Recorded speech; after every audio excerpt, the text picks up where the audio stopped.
Kaldera Toba memang magnet bagi pariwisata Indonesia. Pesona alamnya membuat jatuh hati siapa saja yang pernah berkunjung ke sana. Menyadari potensi besar yang dimiliki, pemerintah Indonesia menjadikan Kaldera Toba sebagai salah satu dari 10 kawasan strategis pariwisata nasional atau KSPN.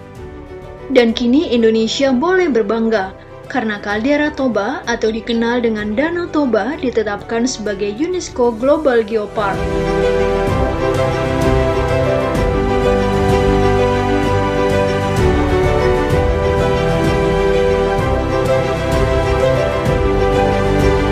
Keputusan tersebut ditetapkan pada sidang ke-209 Dewan Eksekutif UNESCO di Paris, Prancis pada 2 Juli 2020.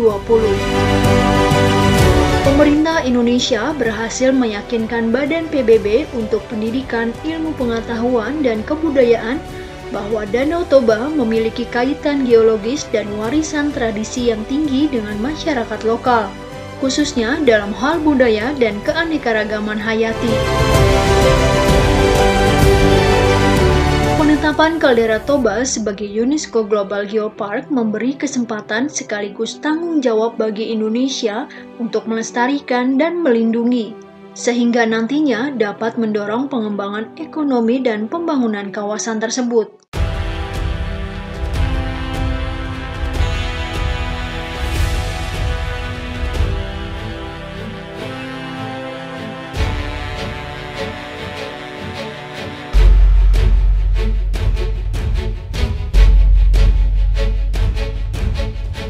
Presiden Jokowi pun meninjau perkembangan wisata kawasan Danau Toba.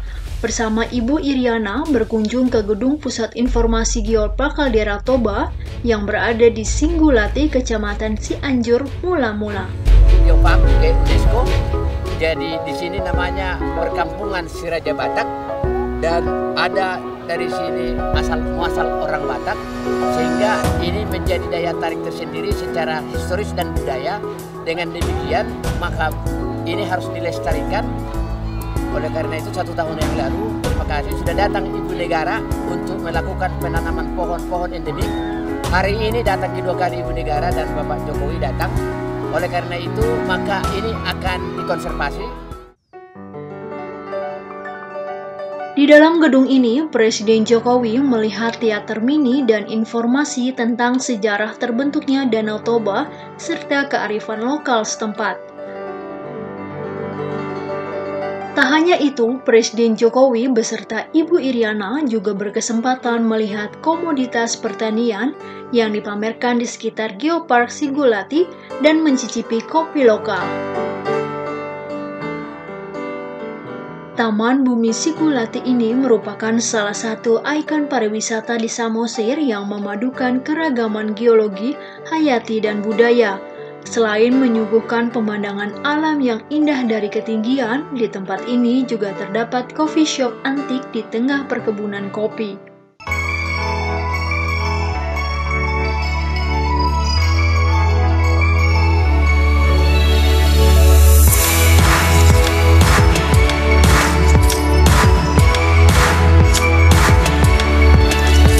Presiden juga menyambangi kawasan wisata lain, yakni The Kaldera Toba Nomadic Escape, yang berada di zona otorita pariwisata Danau Toba, Sibisa, Kecamatan Ajibata, Kabupaten Toba Samosir.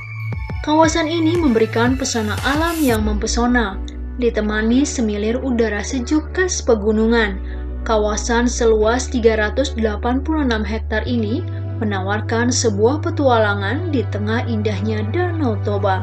Toba Nomadic Escape ini adalah satu konsep pengembangan nomadic tourism. Jadi ini pengembangan satu wisata berkelana atau nomadic tourism yang kita gagas di tahun 2016.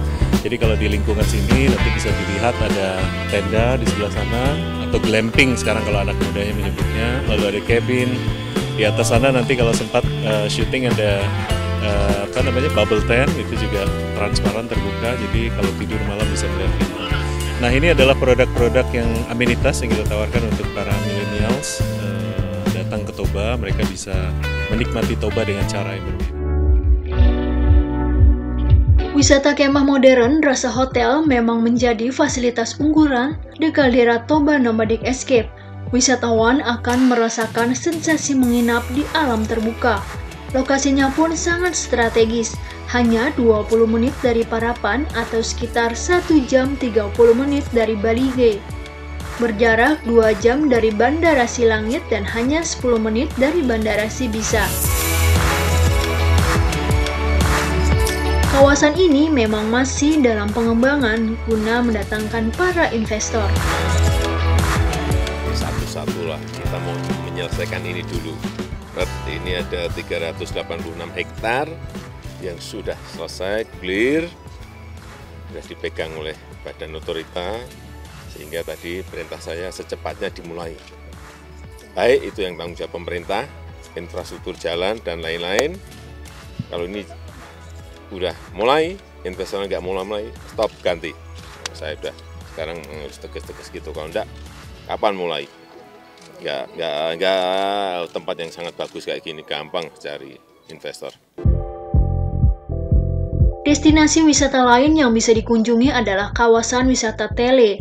Lokasi menara yang berdiri sejak 1988 silam ini berada di Kecamatan Harian. Lokasi terbaik menikmati pemandangan Danau Toba. Keindahan Danau Toba terpampang nyata.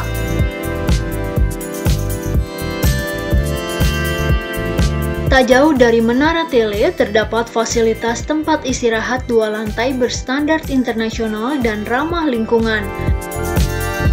Di lantai 1 tersedia toilet bersih, musola dan ruang menyusui. Di lantai 2 terdapat rumah kaca sebagai ruang serbaguna berkapasitas 40 orang, serta ada spot swafoto dan balkon. Dengan segala fasilitas wisata yang memadai, pantas saja jika Caldera Toba dinobatkan menjadi Global Geopark Network UNESCO.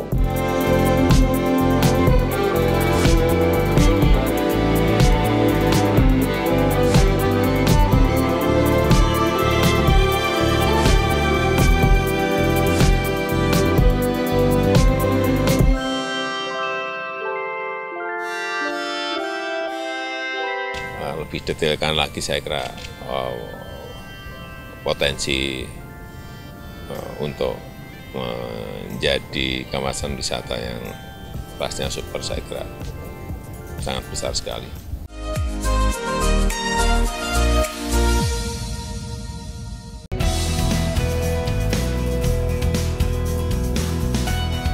Keberadaan infrastruktur adalah vital bagi kemajuan dan kualitas kehidupan suatu wilayah. Ketersediaan infrastruktur yang baik akan menunjukkan tingkat peradaban suatu negara, apakah termasuk kategori negara maju atau negara berkembang. Karena itulah kita menyaksikan betapa seriusnya perencanaan dan pembangunan infrastruktur di negara-negara maju hingga bisa mencapai peradaban modern seperti sekarang ini. Berdasarkan data daya saing World Economic Forum atau WEF tahun 2013-2014, infrastruktur Indonesia berada di peringkat 61 dari 148 negara di bawah Vietnam. Berarti pekerjaan rumah bagi Indonesia masih banyak dan berat untuk mengejar ketertinggalan, mulai dari pengadaan infrastruktur jalan dan jembatan, pengembangan kota atau kawasan, pembangunan pelabuhan, hingga pembangunan permukiman yang layak. Sebagai instansi pemerintah yang bertanggung jawab untuk penyediaan infrastruktur, Kementerian Pekerjaan Umum Perumahan Rakyat menetapkan 4 sasaran strategis untuk penanganan masalah infrastruktur, yaitu: pertama, keterpaduan pembangunan infrastruktur PUPR antar daerah, antar sektor, dan antar tingkat pemerintahan. Kedua, dukungan kedaulatan pangan dan ketahanan energi. Ketiga, dukungan konektivitas bagi penguatan daya saing. Dan keempat, dukungan layanan infrastruktur dasar permukiman dan perumahan. Agar 4 sasaran strategis tersebut bisa terwujud, Kementerian Pekerjaan Umum Perumahan Rakyat melakukan reformasi organisasi kementerian dengan membentuk lembaga baru, Badan Pengembangan Infrastruktur Wilayah atau BPIW. BPIW dibentuk guna meningkatkan keterpaduan perencanaan dan pemrograman pengembangan infrastruktur bidang PUPR sebagaimana yang tertuang dalam Keputusan Menteri Pekerjaan Umum dan Perumahan Rakyat Nomor 15 Tahun 2015. Badan Pengembangan Infrastruktur Wilayah hadir untuk mendukung kinerja Direktorat Jenderal Sumber Daya Air, Direktorat Jenderal Bina Marga,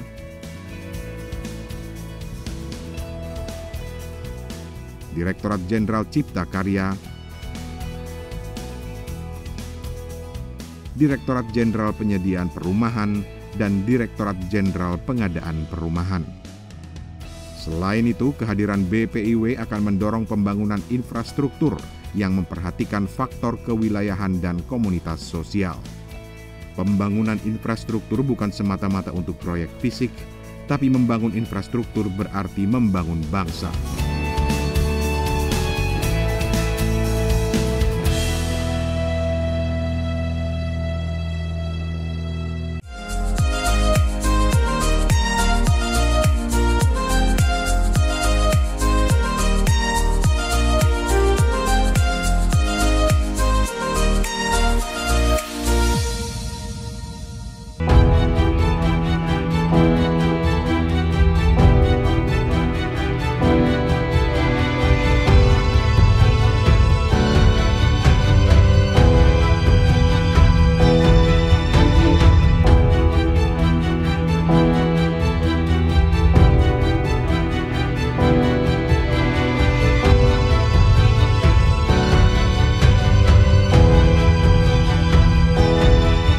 Rasanya Presiden Jokowi terbius dengan pesona Pulau Samosir. Sejumlah destinasi wisata pun disambanginya. Masih bersama Ibu Iriana, Presiden Jokowi meninjau Kampung Ulos, Hutaraja, Desa Lumban, Suhitoruan, Kabupaten Samosir.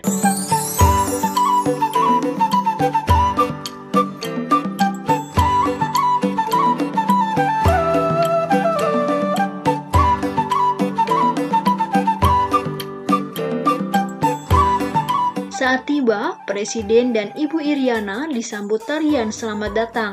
Keduanya bahkan sempat ikut menari tarian tradisional yang dibawakan anak-anak tersebut.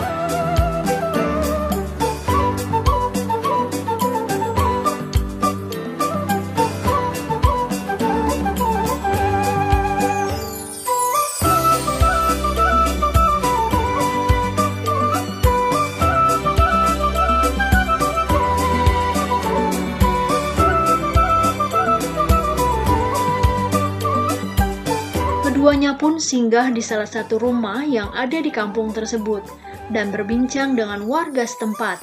Presiden Jokowi pun berkesempatan melihat berbagai koleksi ulos kampung ini.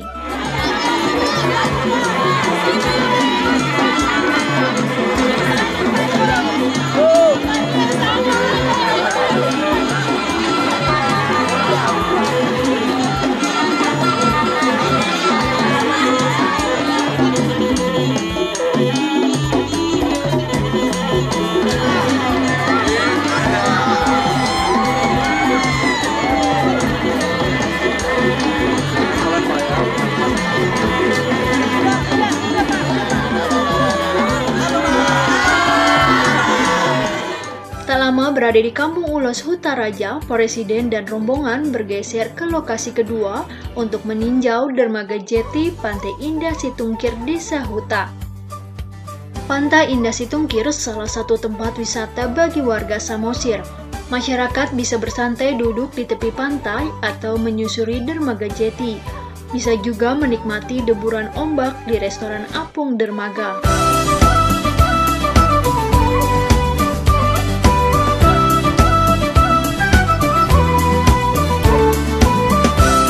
Dalam kunjungannya, Presiden Jokowi akui Samosir memiliki potensi besar untuk dikembangkan menjadi wisata berkelas. Untuk itu, Presiden Jokowi menginstruksikan Kementerian Pekerjaan Umum dan Perumahan Rakyat (PUPR) untuk segera melakukan penataan dan infrastruktur di Samosir.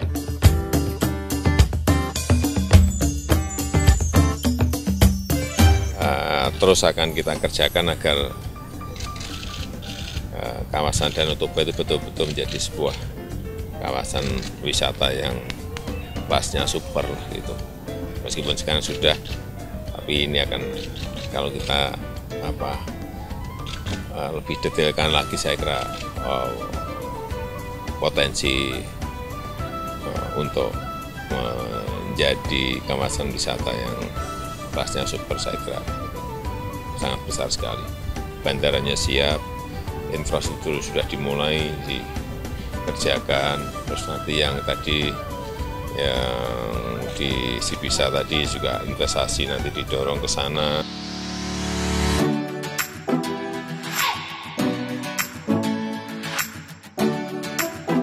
Selama ini, akses utama menuju Danau Toba dan Pulau Samosir dari arah Medan adalah melalui Parapat dan menyeberang dengan menggunakan kapal feri.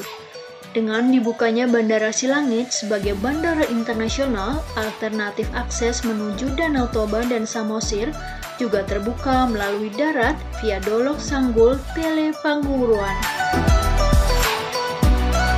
Untuk itu, Kementerian PUPR melalui Balai Besar Pelaksanaan Jalan Nasional 2 Medan melakukan reservasi dan pelebaran jalan lingkar di Pulau Samosir sepanjang 145,9 km.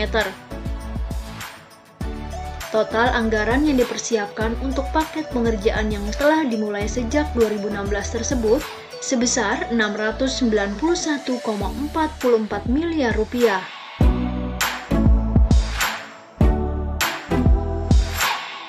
Reservasi dilakukan untuk melebarkan ruas jalan yang semula memiliki lebar 4,5 meter menjadi 7 meter sesuai dengan standar jalan nasional.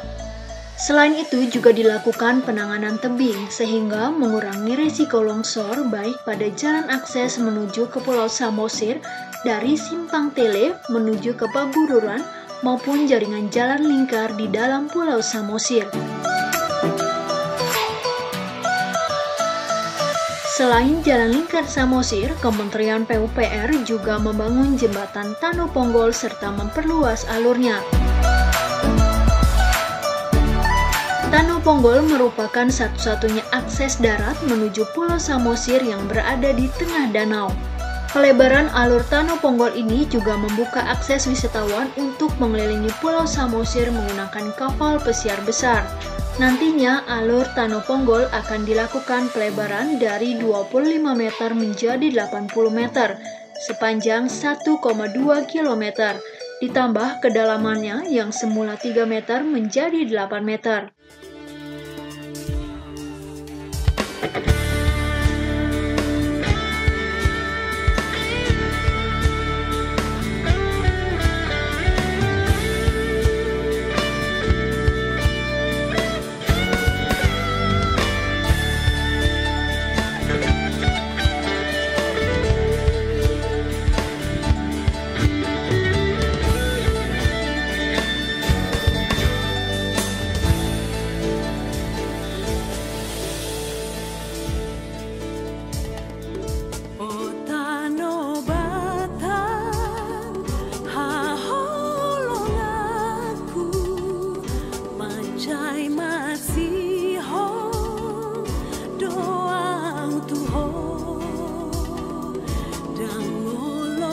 Adapun pengerjaan pelebaran alur Tano Ponggol tersebut meliputi pemindahan tanah sebanyak kurang lebih 572.000 meter kubik untuk mendapatkan elevasi dasar alur setinggi 897 meter di atas permukaan laut.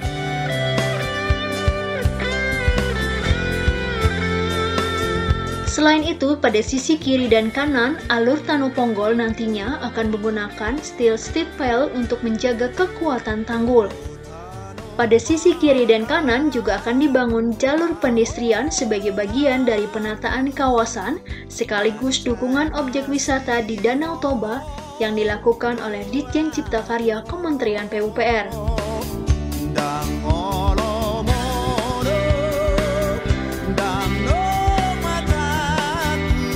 Tak hanya Samosir yang menjadi perhatian pemerintah untuk dikembangkan menjadi kawasan strategi pariwisata nasional.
Sebuah karya tidak akan terrealisasi begitu saja.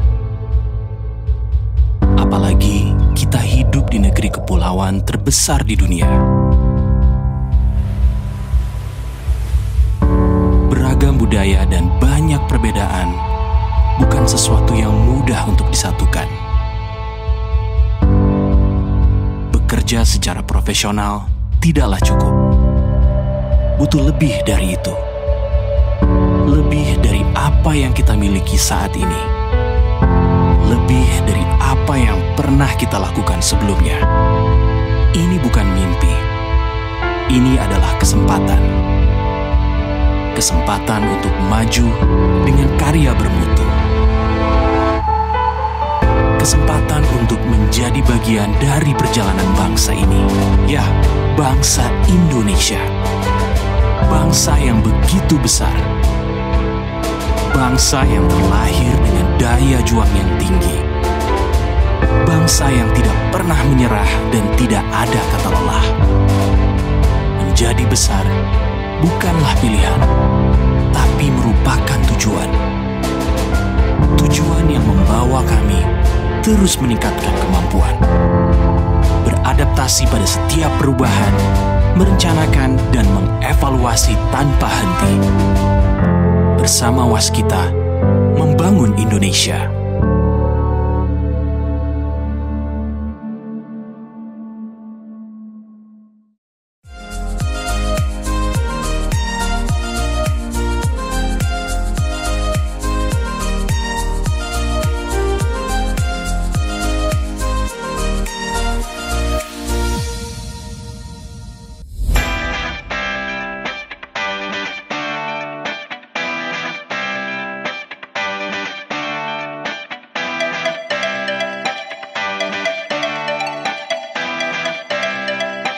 Tanjung Kelayang, Kabupaten Belitung. Provinsi Bangka Belitung mempunyai pesona keindahan alam yang lengkap. Pantai berpasir putih serta lautan biru jernih yang dihiasi puluhan batu granit raksasa menjadi daya tarik tersendiri bagi wisatawan. Tak heran jika Tanjung Kelayang juga masuk dalam daftar 10 kawasan strategis pariwisata nasional KSPN. Selain KSPN, Tanjung Kelayang juga merupakan kawasan ekonomi khusus atau disingkat KEK ke-9. Selain KSPN, Tanjung Kelayang juga merupakan kawasan ekonomi khusus atau disingkat KEK ke-9. Sebagai KEK, Tanjung Kelayang memiliki pesona keindahan yang lengkap. Di antaranya kesenian daerah, mercusuar tua yang kokoh berdiri, serta keindahan alam pantai dan lautnya. Karena potensi itulah, KSPN Tanjung Kelayang ditargetkan bisa mendatangkan para pelancong mancanegara sebanyak 500.000 serta wisatawan domestik hingga 1 juta orang. Untuk mengembangkan kawasan ini, Kementerian PUPR melakukan penataan kawasan dan lingkungan serta sistem penyediaan air minum atau disingkat SPAM. Pengembangan kawasan Tanjung Kelayang menggunakan dana yang berasal dari APBN sebesar 44,2 miliar rupiah. Sama halnya dengan KSPN lain di Indonesia, pembangunan infrastruktur Tanjung Kelayang juga dilakukan secara terpadu, mulai dari penataan kawasan, jalan, penyediaan air baku dan air bersih, pengelolaan sampah, sanitasi, serta perbaikan hunian. Selain sebagai sumber devisa melalui wisatawan mancanegara, KSPN Tanjung Kelayang juga diyakini mampu menarik investor. Presiden Joko Widodo mengaku KSPN Tanjung Kelayang semakin banyak diminati oleh para investor. Hingga Maret 2019, investasi yang masuk ke kawasan ini sudah mencapai 9 triliun. Sudah yang di Tanjung Kelayang sudah masuk, Sheraton sudah masuk, yang Sofitel akan masuk, M Gallery juga sudah akan masuk. Ini tinggal proses administratif dikit-dikit saja. Tapi yang sudah bangun Sheraton. Target investasinya gimana Pak? Target investasi. Ya ini terus hingga di proses di Tanjung Kelayang 9 triliun. Kita harapkan nanti di KEK yang berikutnya nanti juga akan masuk. investasi yang ya.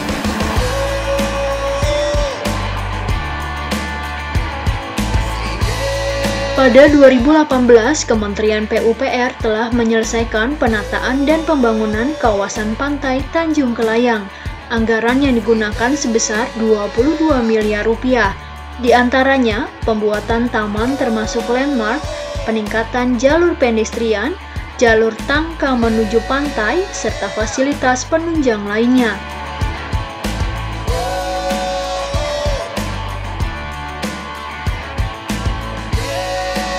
Pengembangan ini diharapkan mampu menciptakan penataan ruang publik yang sesuai dengan karakteristik dan kearifan lokal budaya daerah. Selain itu juga dilakukan pengembangan dan pemeliharaan sejumlah ruas jalan di kawasan Tanjung Kelayang, pengembangan infrastruktur permukiman dengan proyek Kotaku, yakni Kota Tanpa Kumuh, pemberian bantuan stimulan rumah khusus di kawasan desa wisata, serta bantuan peningkatan kualitas homestay. Kemudian di 2019, Kementerian PUPR membangun instalasi pengelolaan air atau disingkat IPA di kawasan tersebut. IPA dengan kapasitas 20 liter per detik ini dibangun dengan anggaran 14,2 miliar rupiah.